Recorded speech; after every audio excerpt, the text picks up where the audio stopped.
जय भीम. बहुजन Bharat news चॅनलमध्ये मी आपल्या सर्वांचे स्वागत करत आहे. 2024च्या लोकसभा निवडणुकीच्या अनुषंगाने लातूर येथे लातूर जिल्ह्यातील बहुजन भारत पार्टीचे कार्यकर्ते पदाधिकाऱ्यांची एक महत्त्वपूर्ण बैठक शिक्षणाची देवी माता सावित्रीबाई फुले यांच्या जयंती दिवसाचे औचित्य साधून घेण्यात आली. या बैठकीसाठी पक्षाचे राष्ट्रीय अध्यक्ष प्राध्यापक व्यंकटेश कसबे सर व महाराष्ट्र प्रदेश कार्यकारिणीचे वरिष्ठ पदाधिकारी उपस्थित होते.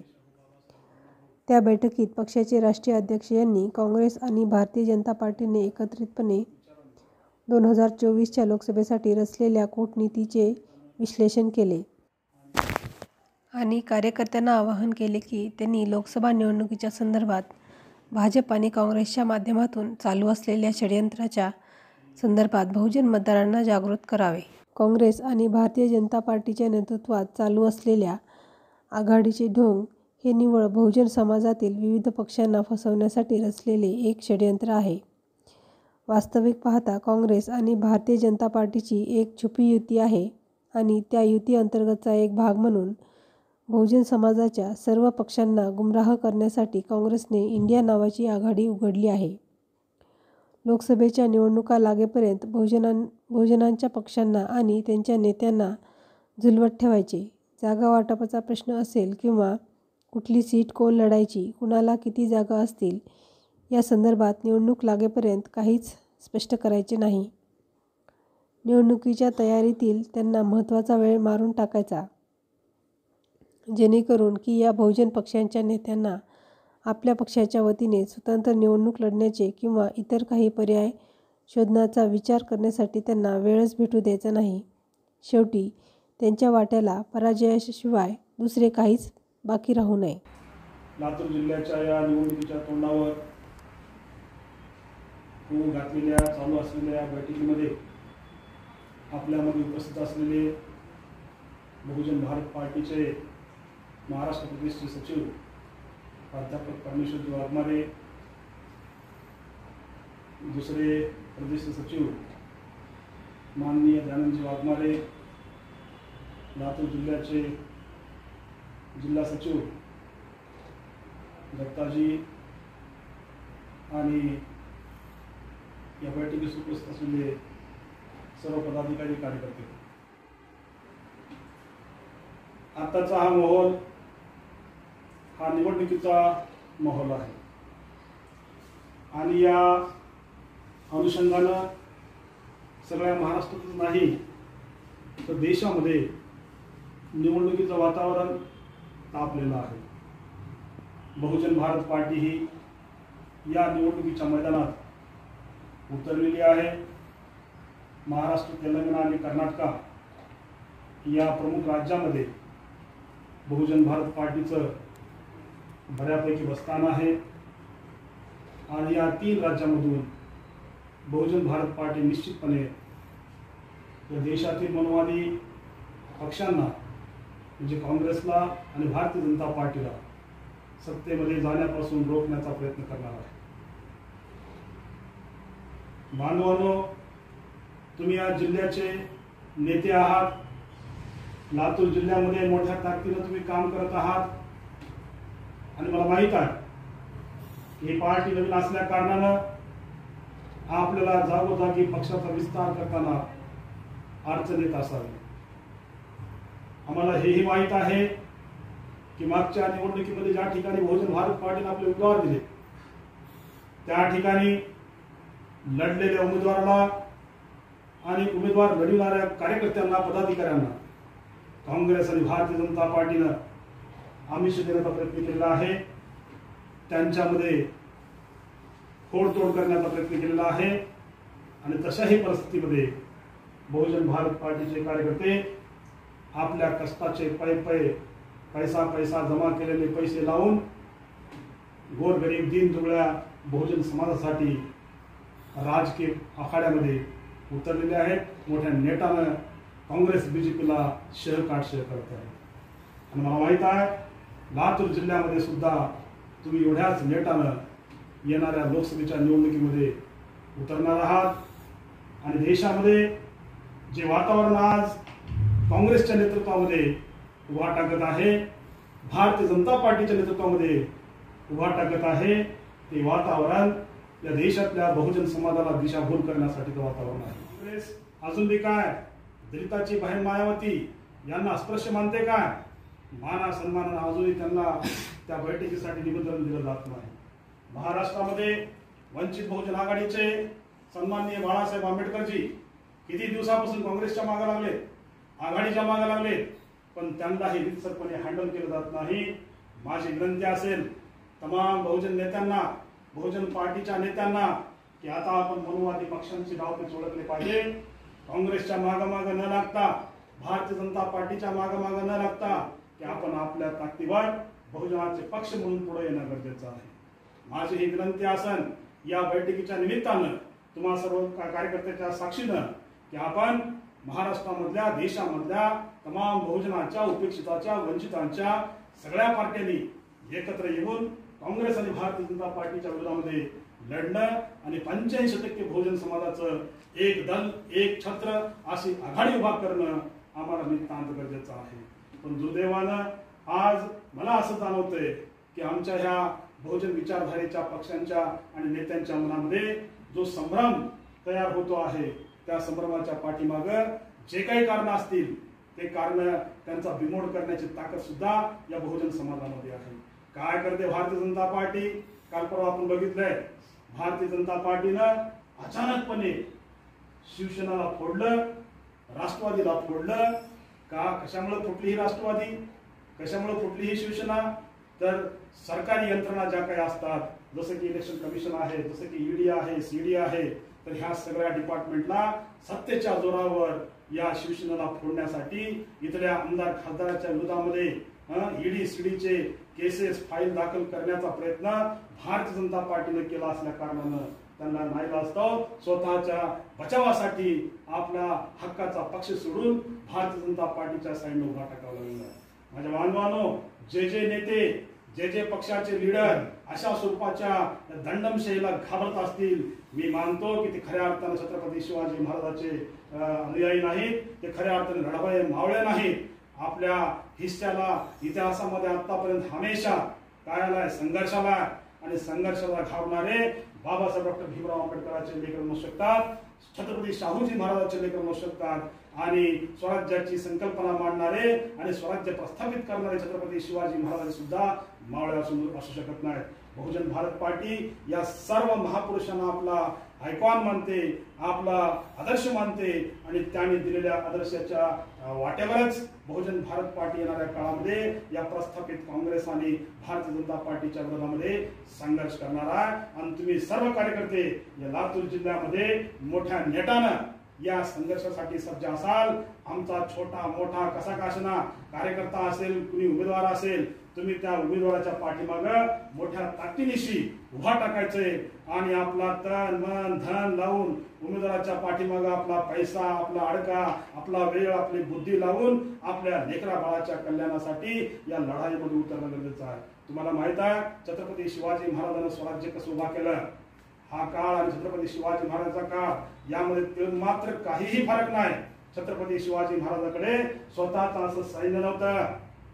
छत्रपती शिवाजी महाराज काय पगारी देऊन सैन्य बाळगू शकत नव्हते. छत्रपती शिवाजी महाराज तुमच्या सारख्याच अशा 40, 50, 100, 200 लोकांमध्ये घुसायचे, शेतकऱ्याचे लेकरं गोळा करायचे, त्यांचे तगडे पोरं गोळा करायचे आणि त्यांना समजावून सांगायचे या औरंगजेबाचा, दिल्लीमधल्या सुलतानाचा आमच्यावर कसा अत्याचार चालू आहे, टॅक्स कसा वसूल केला जातोय, आणि याच्यातून जर मुक्ती पाहिजे असेल आपल्याला तर आपल्याला स्वतःचं स्वराज्य उभा केलं पाहिजे असं जेव्हा छत्रपती शिवाजी महाराज सांगायचे तेव्हा समोर बसलेले शेतकऱ्याचे लेकरं, मारा मांगा ढोरा चामाराचे, साळीमाळी कोळी धनगर ओबीसी समाजाचे लेकरं या सगळ्या गोष्टी बारकाईनं समजून घ्यायचे, ऐकून घ्यायचे, आणि त्या सगळ्या गोष्टीतून ते तयार व्हायचे.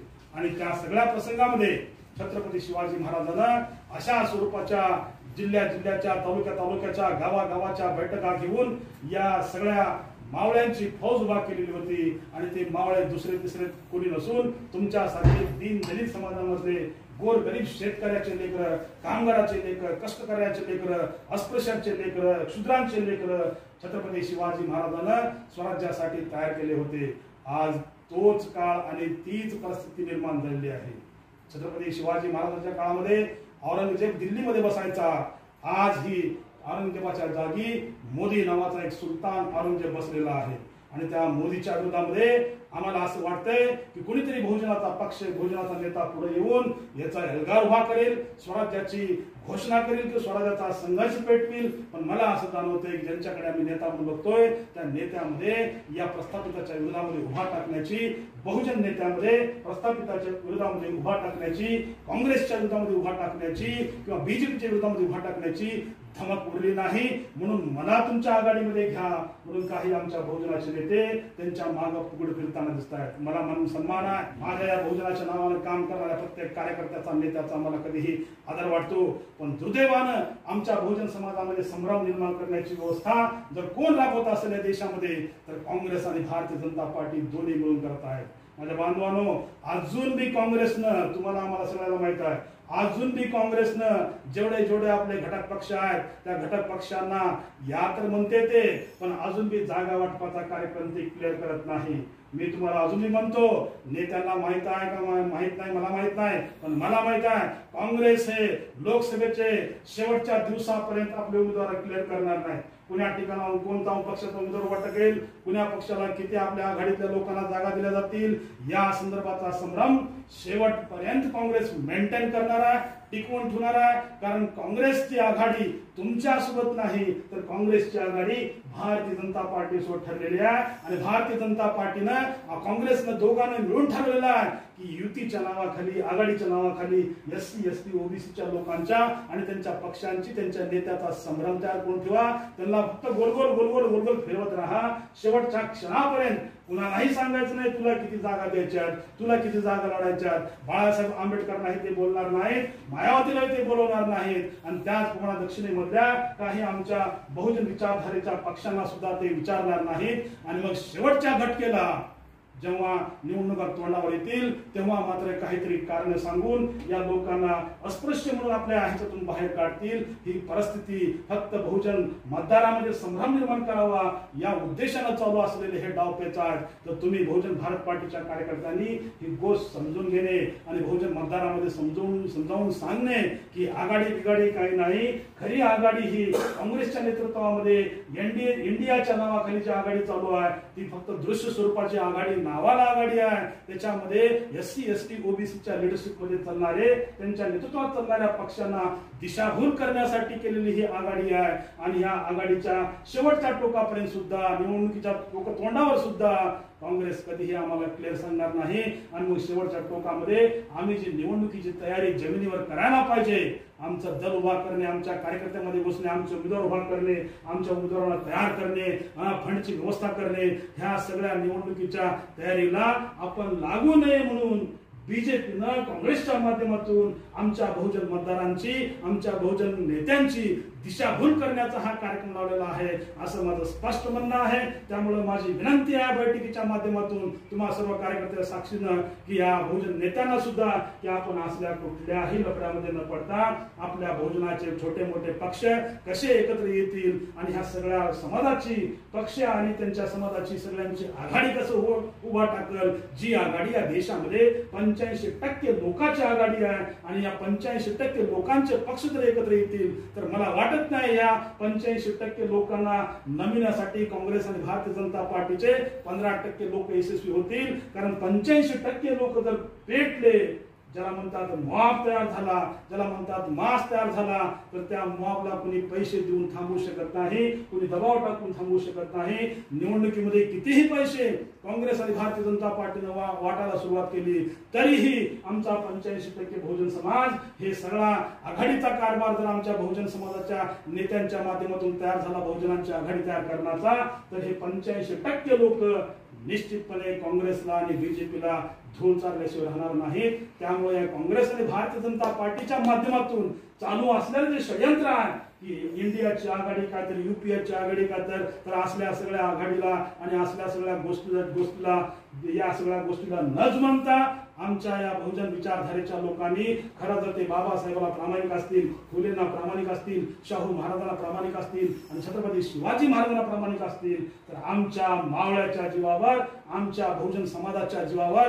आम्ही ही सत्ता या देशामध्ये मिळवू शकतो याच्यावर आमचा आत्मविश्वास असला पाहिजे। आणि बहुजन भारत पार्टीच्या सगळ्या कार्यकर्त्यांचा आणि त्या कार्यकर्त्यांमधून तयार होणाऱ्या तुमच्यासारख्या नेत्याचा सुद्धा आणि तुमच्या या पक्षाच्या राष्ट्रीय अध्यक्षा सुद्धा या महापुरुषांच्या विचारावर आपली प्रचंड मोठी श्रद्धा आहे। छत्रपती शिवाजी महाराजांनी जसं औरंगजेबाला सळो की पळो करून सोडलं होतं तशा स्वरूपानं तुमच्या माध्यमातून येणाऱ्या काळामध्ये बहुजन भारत पार्टी या काँग्रेसच्या राहुल गांधीला आणि बीजेपीच्या मोदीला सळो की पळो करून सोडल्याशिवाय राहणार नाही यात मात्र मला शंका वाटत नाही। पण त्यासाठी मात्र तुम्हाला या जिल्हा स्तरावर एक एक किल्ला लक्षात घ्यावा लागेल। छत्रपती शिवाजी महाराजांनी, तुम्हाला माहित आहे कोंढाणा किल्ला कसा जिंकला।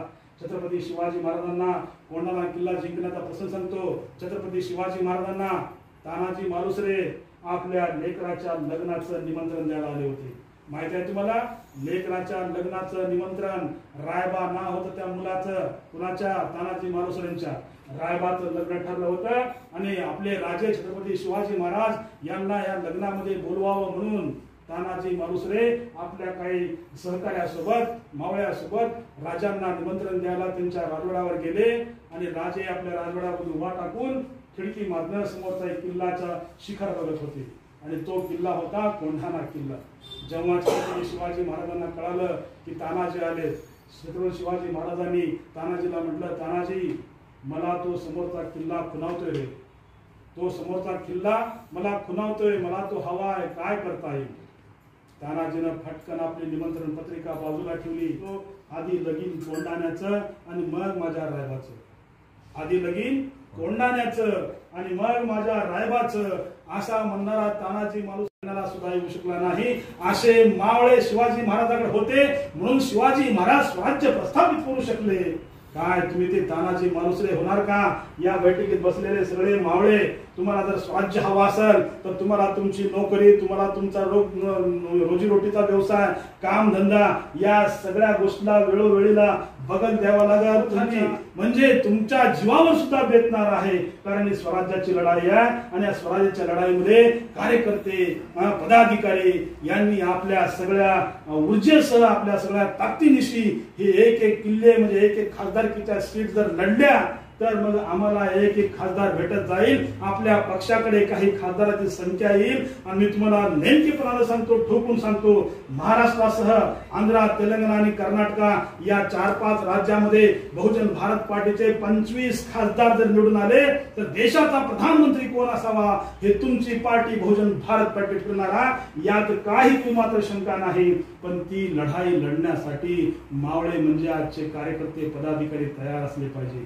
ही स्वराज्याची लढाई आहे। स्वराज्य म्हणजे काय? आपलं स्वतःचं राज्य, त्याला नाव शिवबानं काय दिलं होतं? स्वराज्य। आपलं स्वतःचं राज्य म्हणजे इथल्या गोरगरीब लोकांचं राज्य, इथल्या कष्टकऱ्यांचं राज्य। आणि जेव्हा हे स्वराज्य प्रस्थापित होईल, या स्वराज्यामध्ये जे खासदार निवडून येतील, संसदेमध्ये जेव्हा आपलं सरकार येईल तेव्हा मात्र तुमच्यापैकी काही लोक मिस्त्री काम करत असतील, काही लोक कामगार असतील, काही लोक छोटे मोठे व्यवसाय करत असतील तर फटाफट आपल्या बाबासाहेब डॉक्टर भीमराव आंबेडकरांनी लिहिलेल्या संविधानाच्या अनुसार कायदे बनवले जातील आणि कायद्यामध्ये पगारी किती कामगाराला असाव्यात, वेतन किती असावा, त्यांना इन्शुरन्स असावा का नसावा, त्यांना काय फायदे दिले पाहिजेत, त्यांचं काय काय केलं पाहिजे, हे सगळं संविधानामध्ये लिहून ठेवलेलं आहे। पण त्या संविधानानुसार काम करणारं बहुजनाचं सरकार नसल्यामुळं ते संविधान जसंला तसं लागू होत नाही। आणि म्हणून आमचे बरेच कार्यकर्ते, आमचे बरेच समाजातले लोक सामाजिक संघटना करतात, कर्मचारी संघटना करतात, कामगाराच्या संघटना करतात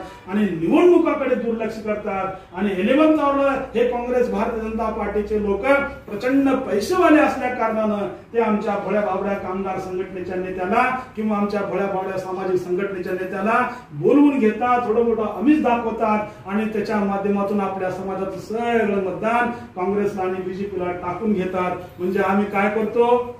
आम्ही बाबासाहेबांनी दिलेला मताचा अधिकार, बाबासाहेबांनी दिलेला आमदारकीचा अधिकार, खासदारकीचा अधिकार छोट्या मोठ्या आमिषाला बळी पडून हे डावपेच न समजल्यामुळे आहारी जातो आणि काँग्रेस बीजेपीला देऊन टाकतो मताचा अधिकार, त्यांना मतदान टाकतो आणि राजा म्हणून त्यांना निवडून देतो आणि मग नंतर मोर्चे काढ, आंदोलन काढ आणि त्यांना मागण्या करत बस. हा कार्यक्रम न लावता बहुजन भारत पार्टी या सगळ्या गोष्टीवर मात करण्यासाठी तुमच्यामध्ये आलेली आहे. तुम्ही सर्व आपल्या मतदारांना जिल्ह्यामधल्या समजावून सांगा आणि या निवडणुकीसाठी सज्ज व्हायला सांगा. लातूर जिल्ह्याची रिझर्व्ह सीट आहे, लातूर जिल्ह्याची रिझर्व्ह सीट आहे.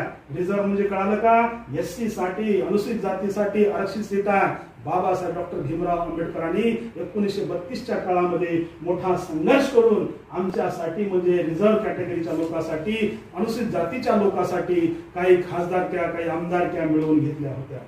काय उद्देश होता बाबासाहेबाचा? बाबासाहेबाचा मूळ उद्देश होता की या लोकांना 1000 वर्षापासून सामाजिक अत्याचार सहन करावा लागत आहे, 1000 वर्षापासून यांची गरिबी आहे, यांच्यासाठी ना कोणताच राजा झटला ना यांच्यासाठी काही केला. कारण मधल्या काळात तर पेशव्याच्या काळामध्ये या गरीब लोकांना असं वाटते, म्हटले बाबासाहेब डॉक्टर भीमराव आंबेडकर इंग्रजाला, की संविधानामध्ये कायद्यामध्ये अशी तरतूद केली पाहिजे की यांच्यासाठी खास बोलणारे यांचेच माणसं आमदार झाले पाहिजे, खासदार झाले पाहिजे आणि यांच्यासाठी वेगळ्या जागा आरक्षित केल्या पाहिजे, रिझर्वेशन दिलं पाहिजे आणि मग हे जर निवडून जातील तिथं तर मग ते खऱ्या अर्थाने यांच्यासाठी संघर्ष करतील. मग बाबासाहेबांना अशी अपेक्षा होती की या लोकांचा जर सभागृहामध्ये शिरकाव पाहिजे आहे, यांचे आमदार खासदार पाहिजे आहेत, तर यांना निवडून देणारे लोक सुद्धा यांच्या मधलेच असले पाहिजे, हेच यांनीच ठरवलं पाहिजे, यांच्या मतावर तो माणूस निवडून गेला पाहिजे.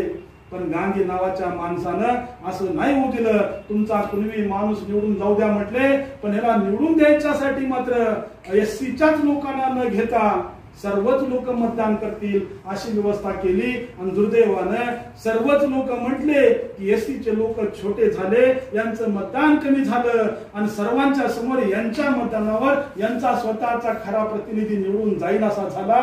तीच व्यवस्था आज बी असल्या कारणानं आज आपण बघतोय काँग्रेसच्या माध्यमातून काही खासदार निवडून येतात, बीजेपीच्या माध्यमातून काही खासदार निवडून येतात. आज आपल्या लातूर जिल्ह्याचा बीजेपीचा खासदार आहे, माहिती आहे का सगळ्यांना? लातूर जिल्ह्याचा बीजेपीचा खासदार आहे. किती दिवस झालं तोंड बघून त्याचं? तुम्हाला कुणाला ते दिसणार नाही. तुम्ही कधी जाऊन त्याच्याकडे जर म्हणलं खासदार साहेब असं असं आम्हाला बौद्धविहार बांधून पाहिजे, असं असं आमच्या वस्त्यामध्ये काहीतरी रस्ता पाहिजे, नाली पाहिजे, तर ते काय म्हणते माहिती आहे तुम्हाला? असं असं पुणे एरियामध्ये राहता, बौद्धनगर मध्ये राहतो मी, भीमनगर मध्ये राहतो मी, इंदिरानगर मध्ये राहतो. आज जर म्हटला तर मग काय करा, तुम्ही भैयाला भेटा, तुम्ही भैयाला भेटा. भैया म्हणजे कोण? निलंग्याचा आमदार. म्हणजे जे बी काय असेल ती भैयाच ठरवेल. म्हणजे झालं काय, आम्ही आमच्या जातीचा म्हणून ठोकून त्याला मतदान दिलं आणि खासदार पण निवडून आलं आणि तो निवडून आला माणूस मात्र भैयाला भेटा, भैयाला भेटा असं म्हणू लागला. म्हणजे आम्ही ह्याला नेता करायला गेलो आणि तो तिच्याकडे दाखवू लागला. ह्याला कशासाठी आम्ही निवडून दिलो, तर हा माणूस आमच्यासाठी काहीतरी करील, सभागृहामध्ये बसून, संसदेमधून, खासदारकीमधून आमच्यासाठी कायदे करेल, आमच्यासाठी काही आर्थिक उन्नतीचे मार्ग शोधून काढील, काही योजना आणील. पण ह्या सगळ्या गोष्टी फेल गेल्या आणि त्याचा परिणाम असा झाला की आम्हाला आमचा खरा प्रतिनिधी भेटला नाही. बाबासाहेबांचं स्वप्न अपुरं राहिले, अण्णाभाऊचं स्वप्न अपुरं राहिले. ह्या सगळ्या महापुरुषाचं स्वप्न साकार करायचं असेल तर मान्यवर कांशीराम साहेबांनी सांगितल्याप्रमाणे आम्हाला आमचं एक बहुजनाचं जाती पाती तोडून मान, महार, ढोर, चांभार, साळी, माळी, कोळी, धनगर, ओबीसी, शीख, मुस्लिम, इसाई या सर्व जातीच्या लोकांनी 85% लोकांनी एकत्र येणं, जे मूळ एका कुळामध्ये पद्धतीने आपण आपल्या कामाला लागणं आणि आपल्या स्वतःच्या पक्षाच्या माध्यमातून संसदेमध्ये आपले खासदार, आपले आमदार निवडून देणं आणि आपल्या आमदाराच्या, आपल्या खासदाराच्या ताकदीवर दिल्लीचं सरकार आणि मुंबईचं सरकार आपण आपल्या हातामध्ये घेतलं पाहिजे. जेव्हा आपण राजे होतो तेव्हा मात्र आपल्याला आंदोलन करायची, मोर्चे काढायची गरज पडणार नाही. मग त्यावेळेस मात्र फडणवीस, गडकरी हे जे लोक आहेत ना, ते आमच्या राजासमोर म्हणजे आपल्या समोर मोर्चे काढतील, आम्हाला पूजेचा तरी अधिकार द्या, आम्हाला कशाच तरी अधिकार द्या, आमचं हे नुकसान झाले, आमचं ते नुकसान झाले. आणि मग त्यांना आपण ठरवू. जसं छत्रपती शाहूजी महाराज ठरवायचे, बर असं झालंय का, बर तसं झालंय का. म्हणजे राजा हा देणारा असतो आम्ही पूर्वी बी शाहू महाराजांच्या रूपानं, छत्रपती शाहू शिवाजी महाराजांच्या रूपानं आणि सम्राट अशोकाच्या रूपानं या देशावर राज्य केले. देणाऱ्या कुळात जन्मले लोक आहोत आपण. काँग्रेस भारतीय जनता पार्टीने आम्हाला भिकारी करून सोडले. आमचा प्रत्येक संघटनेचा नेता त्याच्याकडे मागण्या घेऊन मोर्चा आंदोलनच करते. हे सगळं बंद करूयात आणि आपल्या ताकदीच्या जीवावर आपण मात्र आपला पक्ष या सभागृहामध्ये निवडून आणूयात. त्यासाठी तुम्ही मात्र तुमची लोकसभा, लातूर लोकसभा जी आहे, तुम्ही मोठ्या नेटानं चालवणं आणि त्या उमेदवाराला निवडून आणणं, त्यासाठी तुम्ही सगळेजण मात्र आपला वेळ, पैसा, बुद्धी लावून काय तुम्ही सगळेजण लढणार काय? उमेदवार कुणी का असेना, तुमचा काम धंदा सोडून तुम्ही त्यासाठी 15 दिवस, 20 दिवस, 1 महिना फिरावा लागेल. आता झालं एखाद्या महिन्याच्या फरकामध्ये नोटिफिकेशन येते, निवडणुका लागतात आणि तुम्ही जिम्मेदार नेते जे आहात ना, त्यांनी मात्र तुमच्यापैकी एक चांगला उमेदवार या निवडणुकीसाठी उभा करणं गरजेचं आहे. आणि हा उमेदवार कार्यकर्ता कोणी उमेदवार नसला आणि कोणी नवीन जरी उमेदवार आला आपल्या समोर तरी आपण चलबिचल नाही व्हायचा आहे. आपल्या ताकदीच्या जोरावर, सक्षमतेच्या जोरावर आपण दुसरा एखादा उमेदवार जर दिला तर तुम्ही मात्र म्हणलं नाही पाहिजे की मला तिकीट दिलं नाही म्हणून आता मी काही काम करणार नाही. नॉर्मली आमच्या बहुजन समाजाच्या पार्ट्यामध्ये असा गोंधळ होतोय. कुणातरी कार्यकर्ता सुप्त इच्छा असते निवडणूक लढायची आणि त्याला तिकीट नाही दिलं की मग तो काय करतो, जो उमेदवार आपण दिलेला असतो मग तो कुण्या जातीचा, धर्माचा ते काय आपण बघत नाही, तर त्याच्या पलीकडे जाऊन आपण एखादा सक्षम काँग्रेस भारतीय जनता पार्टीला त्याची काय ताकद घेऊन, आपली काय ताकद घेऊन निवडणूक जिंकून त्याला हरवण्यासाठी, आपली स्वतःची सीट निवडून आणण्यासाठी आपण एखादा चांगला सक्षम बघून उमेदवार दिला तर तुम्ही सगळ्या कार्यकर्त्यांनी मात्र त्याच्याकडनं अपेक्षा बाळगायची नाही की त्याने मला गाडी दिली पाहिजे, त्याने मला घोडी दिली पाहिजे, त्याने आम्हाला सकाळी काय नाश्ता चहा पाण्याला पैसे दिले नाहीत. असं जर करचाल तर तुमचा पक्ष सत्तेमध्ये येणार नाही. त्यामुळे तुम्हाला सगळ्यांना विनंती आहे, जिल्ह्याच्या सर्व कार्यकर्त्यांना माझी विनंती आहे की तुम्ही मात्र मोठ्या नेत्यानं जसं 5 वर्ष आपण आपल्या स्वतःच्या खिशातले पैसे खर्च करून आपला पक्ष आपण मजबूत करतो, संघटन वाढवतो, जागोजागी फिरतो, तसं मात्र तुमच्या ताकदीने 2-2 पैसे, 1-1 रुपया गोळा करून, 10-10, 100-100 रुपये गोळा करून प्रचाराची मोहीम तुमच्या हातामध्ये ठेवायची. उमेदवार आला काय आणि नाही आला काय तुमच्याकडं, तुम्ही मात्र त्याचा फोटो लावून आपल्या समाजामध्ये आपल्या पक्षाला मजबूत करण्यासाठी आणि याला निवडून आणण्यासाठी तुम्हाला काम करायचंय. आता तुम्हाला सांगतो मोकळेपणा, आपला खासदार कोण आहे इथला? श्रंगारे. आपला खासदार श्रंगारे आहे. आता तर ही रिझर्व्ह सीट आहे, त्यामुळे दुसरा कोणतरी कांबळे गायपडत असणार आहे. इथला खासदार तुमच्यापैकीच कोणतर असणार आहे. इथे काही शंका घ्यायची गरज नाही. पण बाजूचा उस्मानाबाद घ्या लक्षामध्ये. तिथं समजा मी ब्राह्मणाला, आमच्या पक्षानं ठरवलं की ब्राह्मणाला तिकीट द्यायचे, ब्राह्मणाला तिकीट दिलं समजा. आता आपण म्हणतो की ब्राह्मणवादी व्यवस्थेमध्ये लोक त्यांच्या विरोधामध्ये आपला संघर्ष आहे. असं काही नाही की सगळे ब्राह्मणवादी असतात. त्यामुळे चांगला ब्राह्मण जर आपल्या पक्षानं कोणी दिला असेल आपल्यासाठी काम करणारा, तर त्या ठिकाणी मात्र उस्मानाबाद लोकसभेच्या लोकांची असं होऊ शकते की तालुक्याची जिम्मेदारी, शहराची जिम्मेदारी, वार्डाची जिम्मेदारी, जिल्ह्याची जिम्मेदारी, तर तुम्ही सर्व कार्यकर्त्यांनी आपापल्या कार्यक्षेत्रामध्ये घुसून आपलं संघटन पुन्हा एकदा मजबूत करायचे. आणि जेव्हा समजा जर आपल्याला कोणी ताकदवर उमेदवार भेटला नाही, काही केवळ ताकदवर उमेदवार भेटतात पण बदमाश असतात, पैसेवाले तर असतात पण बदमाश असतात, आणि मग ते तिकीट तर घेतात आणि मग ते निवडणुकीमध्ये लढत तर नाहीत, किंवा मग तिकीट भेटलं की विड्रॉच्या दिवशी ते काढून पण घेतात. अशा वेळेस मात्र तुम्ही सगळ्या कार्यकर्त्यांनी सजग राहायचंय. आणि जो आमच्याशी गद्दारी करील त्याला मात्र कसल्याही प्रकारे माफ केलं जाणार नाही. तुम्ही सर्व कार्यकर्त्यांनी साम दाम दंड भेद ह्या सगळ्या नीतीला अवलंब करून आपल्या पक्षाच्या उमेदवाराचं, आपल्या पक्षाच्या तिकिटाचं आणि आपल्या एका मताचं संरक्षण पण करायचं आहे. असं तुम्ही कराल आणि तन मन धन लावून येणाऱ्या निवडणुकीमध्ये आपल्या पक्षाच्या विजयासाठी काम कराल अशी अपेक्षा बाळगतो. आणि तुमच्यामध्ये काही लोकांना जर काही शंका कुशंका असतील तर तुम्ही त्या विचाराव्या असं मी तुम्हाला आग्रह करतो. इथंच थांबतो. जय भीम, जय भारत.